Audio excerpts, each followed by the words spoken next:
Setelah menempuh perjalanan yang cukup melelahkan, kami pun tiba di sebuah pantai berpasir putih. Wih, keren ya, ucap Wildan yang baru saja turun dari mobil. Jangan langsung ke pantai lah, cari makan dulu yuk, ajak Hendra. Sip, aku lapar juga, balasku. Mir, di sini ada nggak yang pakai gituan kan? Kagak ada Dan, balas Hendra. Ada sih, tapi ya kita jangan makan di sana, balasku. Si Hendra sesat ih. Lah, penglihatan aku kan setajam Amir. Yang mana Mir yang pakai gituan? Tanya Wildan. Tuh, yang dua di pojok. Jenisnya sama yang kita lihat di jalan tadi. Oh iya, ada kuntilanaknya, ucap Hendra. Telat Hen? Ya, aku kan baru lihat Dan. Kami berjalan di tempat makan yang agak ramai. Namun, ramai bukan karena pakai penglaris atau sejenisnya. Ini murni karena makanannya enak. Ini baru beneran enak, ucap Wildan sambil menyantap ikan gurame asam manis di hadapannya. Bumbu saus padangnya juga enak ini, timpal Hendra. Habis ini mau kemana lagi Hen? Kita nongkrong di pantai, semoga aja nggak rame. Bagus kalau rame Hen, banyak yang bisa dilihat. Si Wildan mentang-mentang baru keluar dari rumah sakit, butuh penyegaran mata, ucapku. Iya, sepet mata aku lihat botol infus mulu. Setelah makan, kami pergi ke pantai. Aku duduk di bawah payung besar, sementara Wildan duduk di bawah pohon kelapa. Menurut penelitian, buah kelapa itu 15 kali lebih mematikan daripada hiu, ucapku dengan suara keras. Jangan ngadi-ngadi Mir, saut Wildan. Emang buah kelapa ngapain sampai bisa mematikan dari hiu, sambungnya. Coba kamu bayangin aja, tuh kelapa jatuh kena kepala kamu. Rasanya mantap.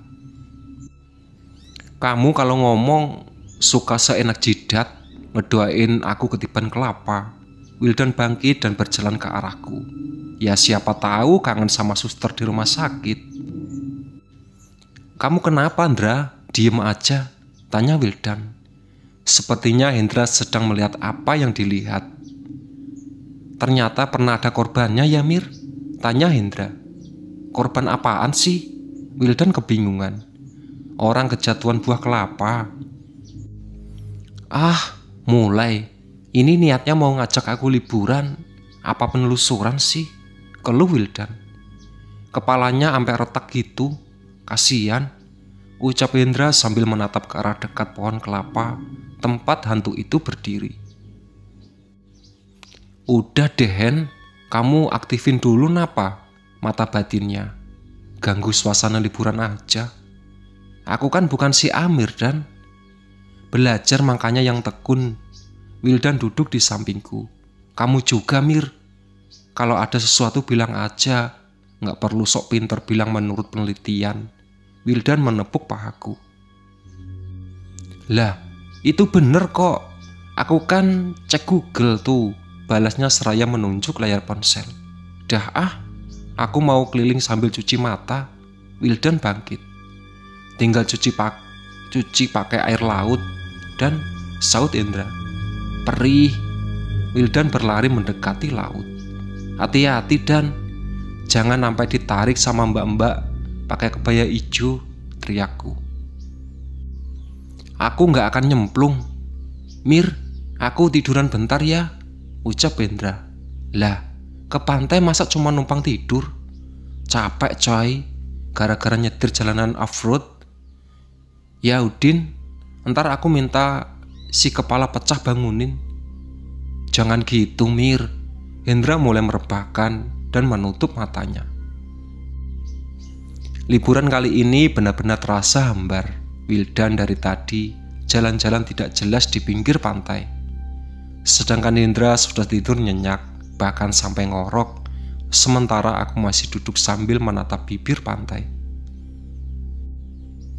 Tega bener dih, Mir. Hendra bangun dari tidurnya. Apa, Hen? Tanyaku bingung. Aku baru tidur bentaran doang ini. Iseng bener bangunin. Kagak ada yang bangunin, Hen. Dari tadi aku lagi liatin si Wildan doang. Lah terus, ini siapa? Hendra menepuk kakinya. Siapa? Aku tidak melihat siapa-siapa. Tuh, bocil lagi megang-megang kaki aku. Geli tahu. Aku membuka mata batin. Ternyata benar ada seorang laki-laki yang sedang duduk di kaki Hendra. Ia tampak kaget saat aku menatapnya. Yah, kabur, Hen. Anak kecil itu berlari ke arah pohon kelapa.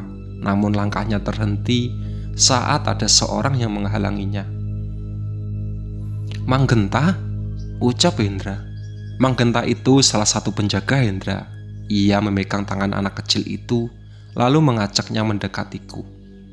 Aku bingung dengan maksud Mang Genta. Kenapa, Mang? Bantuin dia. Kasihan sendiri aja di sini. Kan ada teman lainnya, Mang. Tuh, lagi lari-larian. Iya, tapi dia kasihan, terjebak di sini, tidak bisa lari kemana-mana karena nunggu seorang yang tidak datang-datang. Seseorang. Balasku seraya menatap anak kecil itu. Bajunya lusuh dan basah, kulitnya keriput dan sangat pucat. Sudah pasti ia tewas tenggelam. Lalu siapa yang ditunggunya? Aku menatap lebih dalam hingga sebuah gambaran pun muncul. Sebuah kapal sedang berlayar di tengah laut. Kapal laut? Tanyaku pada Mang Genta. Ia hanya menganggukkan kepala tanpa menjawab pertanyaanku. Kenapa tuh, Mir? Tanya Hendra. Aku juga masih bingung. Coba minta Mang Genta ngomong yang jelas. Ini lagi liburan, bukan ujian semester. Mang, emang kenapa sama kapal laut? Tanya Hendra pada penjaganya. Mang Genta sedikit menarik tangan anak kecil itu, lalu dimasukkan ke dalam tubuh Hendra. Penjaga yang jahil. Seketika itu Hendra langsung menangis. Padahal tadi ketawa-tawa, giliran masuk ke badan, malah nangis, gerutuku. Kamu apaan sih, Mir? Sampai nangis? Wildan tiba-tiba muncul di belakangku. Kamu datang di waktu yang tepat dan... Hah? Pegangin si Hendra, takut lari. Elah, liburan masih sempat-sempatnya. Mediumisasi. Wildan duduk di samping Hendra. Kamu bisa keluar sendiri kan, Hen? Teriak Wildan tepat di telinga Hendra. Malah membuat si anak kecil makin menangis.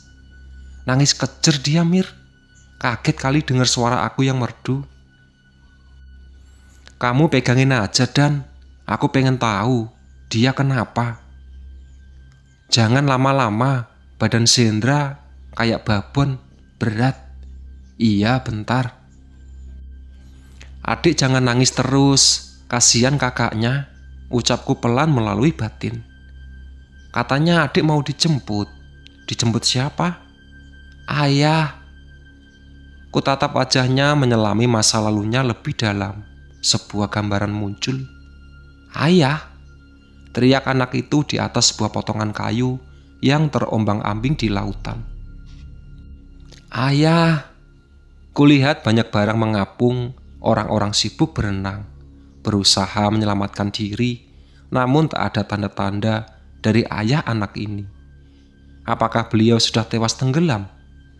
Mir, panggil Wildan. Bentar, Dan. Balasku sambil menutup mata. Buruan, malu aku dilihatin orang.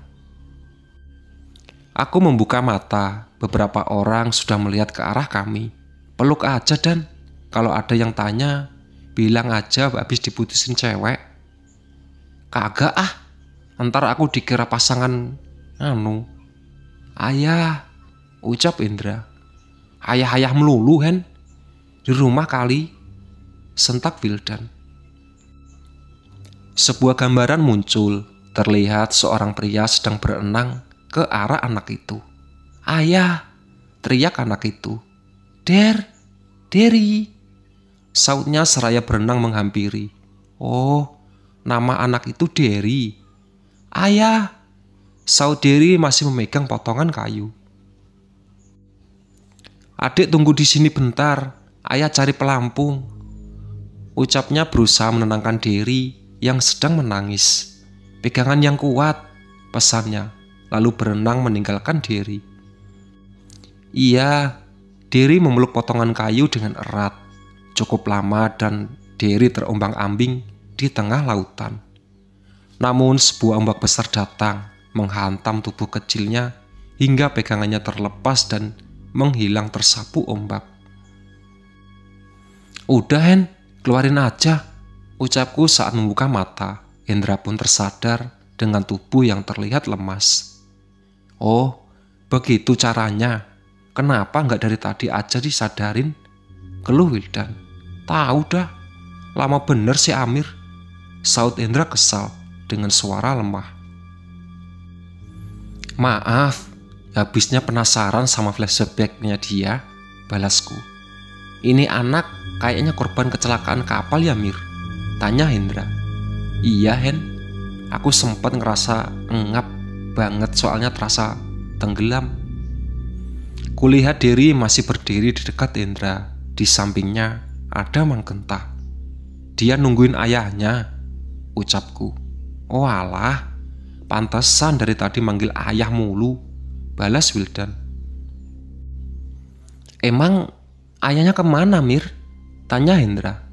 "Aku sempat lihat sekilas doang, habis itu nggak tahu kemana. Entah selamat atau ikut meninggal. Coba tanya Mang Genta aja." Hendra menutup matanya. Kata Mang Genta, ayahnya sudah meninggal, ucapnya saat membuka mata. "Nah, terus gimana?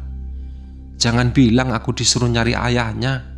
Kutatap Mang Genta, ia malah tersenyum, lalu menganggukkan kepala. "Hah, beneran ternyata." "Beneran apa?" tanya Wildan.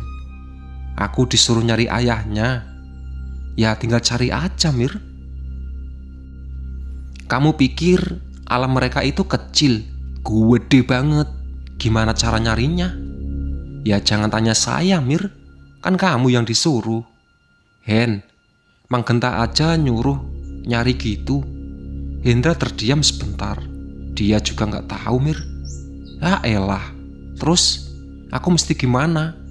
"Ya mana aku tahu." "Coba kamu tanya ke penjaga-penjagamu. Siapa tahu ayah ini terjebak di kerajaan laut. Saya tidak bisa ke sana," ucap Mang Genta. "Siapa yang bisa ke sana?" tanyaku melalui batin. "Kamu tanya saja satu persatu." Aku berkonsentrasi penuh memanggil si Tebo yang sedang nangkring di atas pohon. "Ada apa Mir?"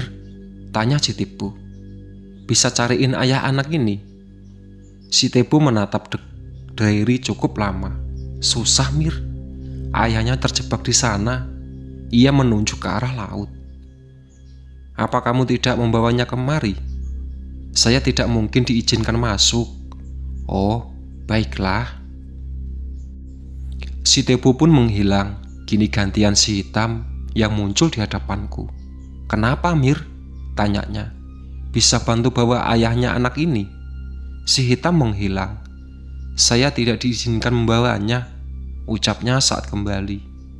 "Berarti kamu sudah bertemu dengan ayahnya?" "Sudah, dia memang ada di sana, tapi sangat sulit membawanya ke sini. Harus mendapatkan izin dari ratu." "Oh, makasih Tam." "Sama-sama Mir." Si hitam pun menghilang. "Gimana Mir, udah ketemu?" tanya Hendra. "Udah. Kok aku nggak lihat dia datang?" "Dia masih kejebak di kerajaan laut." "Seriusan?" "Oh. Tadi si hitam mau coba ajak ke sini, tapi perizinannya ketat. Dia nggak bisa." "Astaga, ada birokrasi juga di alam tetangga," saut Wildan. "Ya begitulah Dan. Kita nggak bisa main asal-asal ambil, entar malah jadi ribut. Bilang aja anaknya mau ketemu gitu, tetap harus izin dulu ke ratunya. Emang ratunya nggak bisa ditemuin gitu? Ya mana aku tahu, yang kesana kan bukan aku. Mungkin ratunya lagi tidur kali, jadi nggak boleh diganggu. Hus, entar anak buahnya denger, bisa dikejar sampai rumah kamu dan timpal Hendra. Maaf, canda Ratu. Dasar anak TikTok. Jadi kelanjutannya gimana, Mir? Harapan terakhir cuma si King Kong. Bentar, aku panggil. Semoga aja dia bisa bawa ayahnya. Kalau nggak bisa, tanya Wildan. Ya biarin di sini aja, nunggu sampai ada orang yang bisa. Atau mau kamu bawa ke rumah dan biar ada teman main. Ogah. Aku kembali berkonsentrasi memanggil si King Kong yang menjadi harapan terakhir. Tidak mau, Mir. Saya malas, ucapnya saat muncul. Belum ditanya, udah jawab duluan. Saya tahu apa yang kamu tanyakan. Biasanya kamu kasihan kalau lihat anak-anak terlantar. Emang saya kasihan, tapi malas. Bilang aja nggak bisa. Masuk ke dalam kerajaan itu tidak begitu sulit. Coba buktikan. Saya sudah bilang malas. Ih, dasar.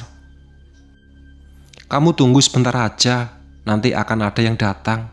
Saya pergi dulu, ucapnya lalu menghilang. Tak lama terlihat kuda putih mendekat, arahnya dari tengah laut. Kuda itu ditumpangi oleh seseorang, namun bukan orang yang ku kenal. Ayah, teriak Derry saat kudanya sudah sangat dekat. Derry, ia turun dari kuda, kemudian memeluk anaknya.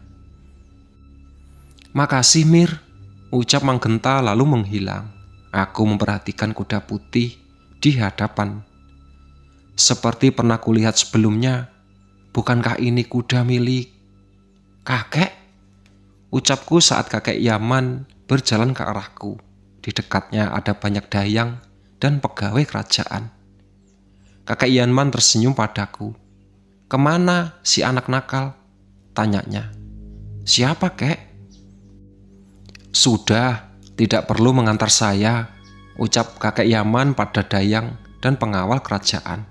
Mereka pun memberi salam lalu kembali ke kerajaan. Amir masih belum bisa merasakan kehadiran kakek. Dasar anak lemah, ledek si King Kong. Bukannya kakek ada di Yaman? Anak nakal itu panggil kakek. Kakek Yaman menatap si King Kong. Pantes dia males, ternyata udah manggil kakek duluan. Kakek terpaksa datang daripada nanti dia mengacau.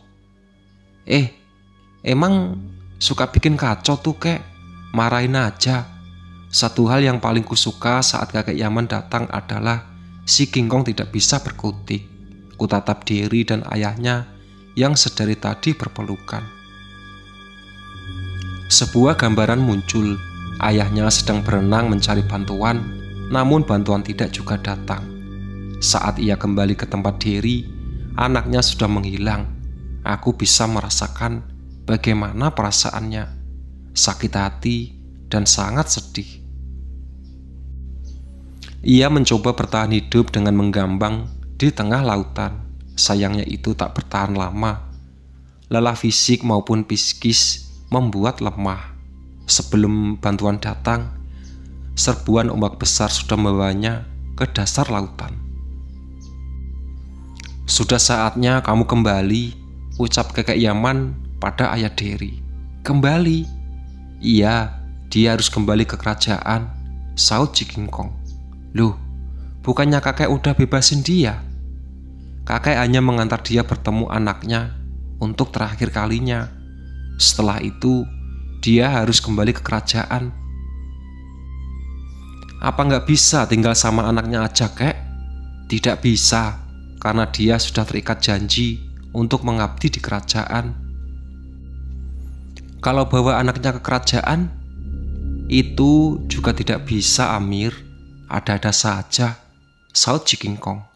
Lalu, gimana nasib anak ini? Kasihan di sini sendirian, ucapku. Kamu tidak perlu khawatir, nanti saya antarkan ke suatu tempat, balas si King Kong. Kek, boleh ambil tahu tempatnya di mana? Kakek Yaman menatap ke arah si King Kong. Boleh, nanti kamu ikut saja.